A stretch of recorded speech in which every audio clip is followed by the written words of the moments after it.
Like, Rashid Mazian says something to her as she's walking away,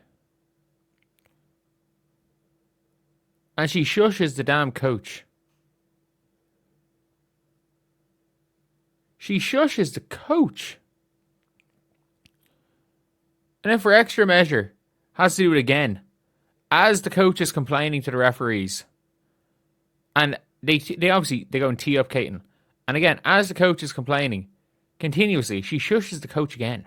New footage has clarified what actually happened during the moment Caitlin Clark received a technical foul in the game against the Connecticut Sun, and it turns out the target of her reaction was not the opposing players or the crowd. It was the Suns head coach, Rachid Meziane. The clip shows Meziane saying something to Clark as she walked away following a play. Her response was to turn around and shush him. Then, as the coach continued voicing his complaints to the referees, she did it a second time. The coach is complaining. Continuously, she shushes the coach again. People are thinking she shushed the other team. No, she shushed the coach. She was shushing Rashid Mazian, which is crazy because I do know Rashid Mazian's pulled some bullshit on her. I remember watching him coach Belgium. He pissed me off then. I'm like, in fairness, that Belgium team looks so good. Turns out MMS basically coached that team. But yeah, that was a... When he kept going, she shushed him a third time. That sequence is what drew the technical from the official on the floor. Initial reactions assumed she had been directing it toward Connecticut's players or the crowd, which was heavily in favor of Indiana that night. The clarification changes the reading of the moment entirely. The technical itself is worth examining in context. No quotes there at all. This is a very interesting one because you're now seeing Caitlin get into it with a coach she doesn't like. And I'm okay with that, by the way. I'm okay with that. I'm okay with Caitlin Clark being, for lack of a better word, on the court, dickhead Caitlin. I'm okay with that. Because at the end of the day, it's a, that's kind of what it is. Meziane had apparently been instructing his players throughout the game to foul Clark aggressively, which likely contributed to Clark's frustration in the first place. If that was what he was communicating from the sideline, his complaints to officials afterward carry a certain irony. Clark had just assisted on 3 consecutive three-pointers before the exchange, so there was no shortage of on-court justification behind her confidence in that moment.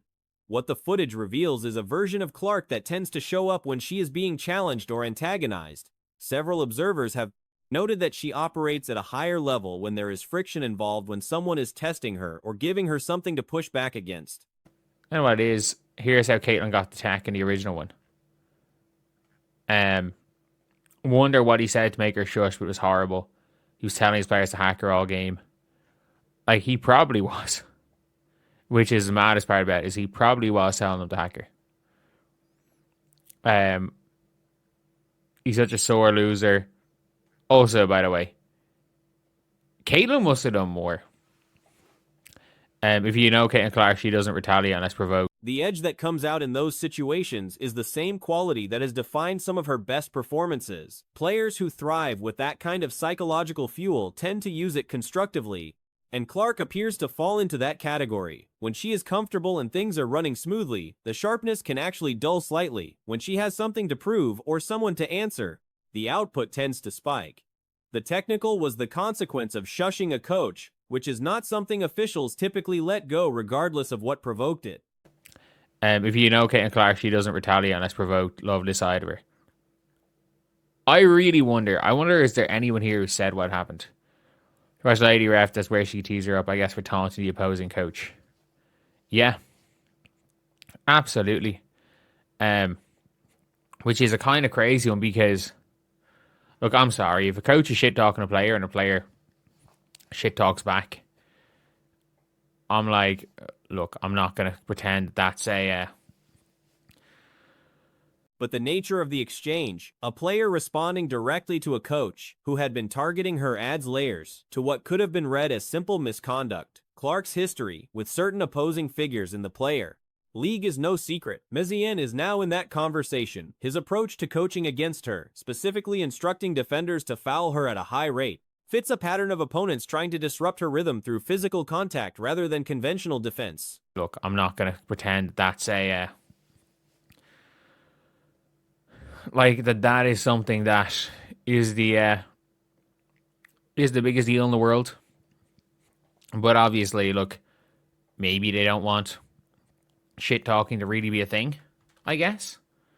But clearly, it's got to work both ways. I wonder what Mazian said. Because it's not like it could have been anything about flopping or anything, because Clark absorbing that and then punctuating 3 straight assists with a sideline exchange is the kind of sequence that gets remembered. On the other side of the league that same night, Angel Reese was shooting 2 for 13 from the field with 5 points while taking more attempts than any other player on her team, a rough performance by any measure, and a contrast to the production Clark was generating in Indiana's favor. The shush heard across the arena turned out to be directed at the opposing head coach. That distinction matters, and the footage makes it impossible to misread. It could have been anything about flopping or anything, because the Fever hit 3 back-to-back-to-back threes. All hockey assisted by Caitlin Clark. So it's going to be it's got to be something. And imagine if Rashid Mazian suddenly spawns the MMS when halfway through the year.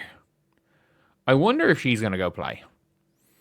I wonder if there's a random team with cap space that's doing well and they randomly just spawn in MMS who is still an elite offensive player. Like we saw in... The Indiana Fever picked up a 10-point win, but the manner of it raised more questions than the result answered. What unfolded was less a commanding victory and more a near collapse that required a late heroic stretch from Sophie Cunningham to avoid an embarrassing defeat. Against the worst team in the league, the Connecticut Sun, sitting at 2-12 heading into the contest, Cunningham was the story at the end. She finished 4 of 5 from the field, 3 of 4 from three-point range, and contributed 11 points overall. Like we saw in EuroLeague this year, she can still really play. She just doesn't care that much about it. She just plays when she feels like it. She plays for who she feels like playing for, and she plays when she feels like it. But yeah, it's a very, very interesting one here to see that it was Caitlin's clapback at a coach.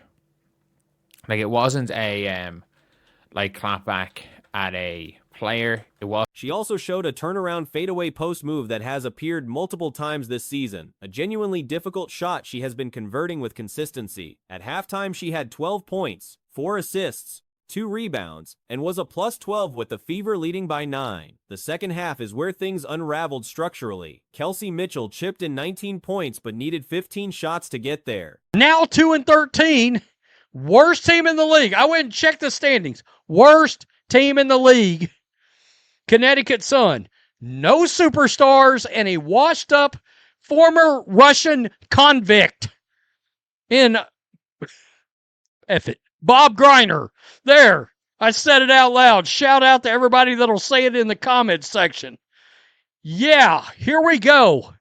It ended up being a 10-point win, but guys, it was Sophie. Aaliyah Boston recorded a double-double, 13 points and 11 rebounds, though she required 13 field goal attempts for those 13 points, which blunted the impact of the numbers. The broader concern coming out of this game was the coaching and rotational decisions. The offense operated at a pace that frustrated observers, with a recurring tendency to make an extra pass when an open look was already available. The team's struggles against a roster this depleted pointed to systemic preparation issues rather than matchup problems. It was Sophie at the end going bananas. That was the difference in this game because, and I got to tell you, if you do realize, if you pull Caitlin Clark off this team, they get trucked by the Connecticut Sun.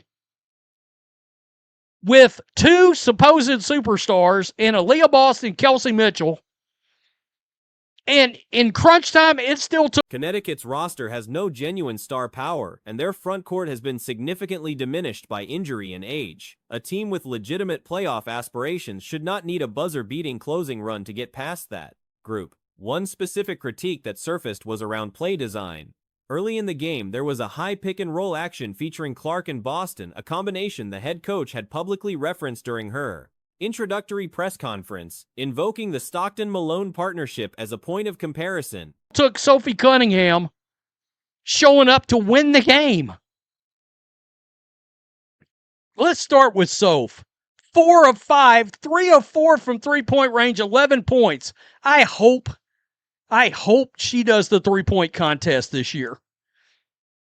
I screamed bloody murder last year when we found out somebody from the Fever was going to end up doing that. I said, it needs to be Sophie. She's killed. That action materialized once in the first quarter. The gap between the pre-game framing and the in-game deployment has become a recurring talking point among those tracking the offense. There was also broader commentary around the possibility that Clark's contract situation could eventually make her an attractive target for other franchises, with Houston frequently mentioned as a destination that would aggressively pursue her if the opportunity arose. The win keeps the Fever in the standings, but the performance itself, particularly the second half and the tightness of the finish, offered little reassurance that the issues hanging over the team have been addressed.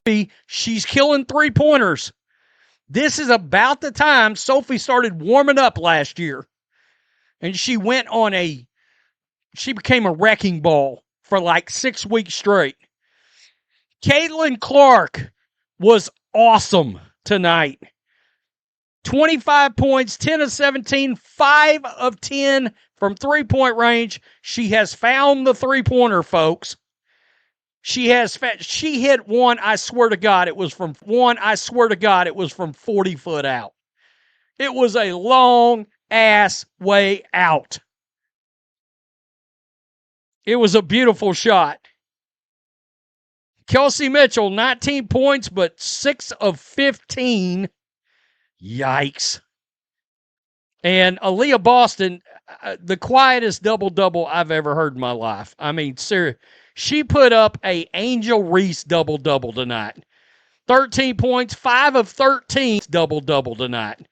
13 points, 5 of 13, 11 rebounds. I mean, you know, if you're an Angel Reese fan, y'all celebrate this kind of thing. But no, not on this channel. Wow. Evelyn DR, let's start with her. My official feedback to the Fever, everything sucks. The coaching, the rotations, the slow motion offense, front office. I paid for the Showtime Fever, not basketball melatonin. Basketball melatonin. Bring back 2024, I said. I swear before God, if they make that bum-ass extra pass when they got a wide-ass open look one more time, guys, it drives me insane. The Indiana Fever struggling against a 2-12 team actually says a lot about that team is prepared by an amateurish coaching staff. It's their performance tonight was a direct reflection on the coaching staff.